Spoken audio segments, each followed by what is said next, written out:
hello' good morning আসসালামু আলাইকুম আশা সকলো ভালে আছে আজি খাম মই পইতা ভাত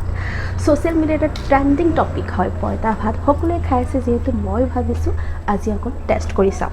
বৈজ্ঞানিকসকলৰ মতে আমি খোৱা সাধাৰণতে ভাততকৈ বহুত বেছি উপকাৰী হয় পইতা ভাত যাক ইংৰাজীত ফাৰ্মেণ্টেড ৰাইচ বুলি কোৱা হয় ফাৰ্মেণ্টেড ৰাইচ আচলতে সেইটো নহয় যে গৰম ভাতত আপুনি পানী ঢালি দিছে ফাৰ্মেণ্টেড ৰাইচ হয় যে গোটেই ৰাতি তিয়াই ৰাখি ৰাতিপুৱা যি ভাত খায় সেই ভাতটোকে কি বুলি কোৱা হয় ফাৰ্মেণ্টেড ৰাইচ বুলি কোৱা হয়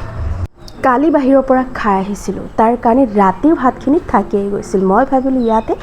পানী দি থওঁ আৰু ৰাতিপুৱা ইয়াক ফাৰ্মেণ্টেড কৰিয়েহে খাম যাৰ কাৰণে মই বনালোঁ কেইটামান পিটিকা ৰঙালাওৰ পিটিকা আলু পিটিকা আৰু শুকান জলকীয়াৰ পিটিকা ইয়াৰ লগতে লৈ ল'লোঁ নেমু দুটামান ই এক এছামিজ ট্ৰেডিশ্যনেল ফুড অসমীয়াৰ ঘৰে ঘৰে লয় পইতা ভাতৰ জুতি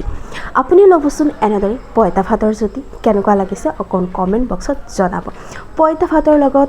জলকীয়াৰ পিটিকা আৰু নেমু দুপিচ লৈ পেলাই ইয়াৰ সোৱাদটো বঢ়াই ল'ব আৰু খাই কমেণ্ট বক্সত জনাব কেনেকুৱা লাগিছে মই ইয়াৰ লগতে ইয়াৰ জুতি বঢ়াবলৈ লগতে লৈ লৈছিলোঁ বুটৰ দালিত দিছিলোঁ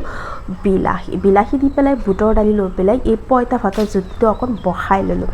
ঘৰতে সকলোৱে ভাবিছিল ইয়াৰ টেষ্ট হ'ব জানো কিন্তু খাই পেলাই কৈছে ৱাও কিমান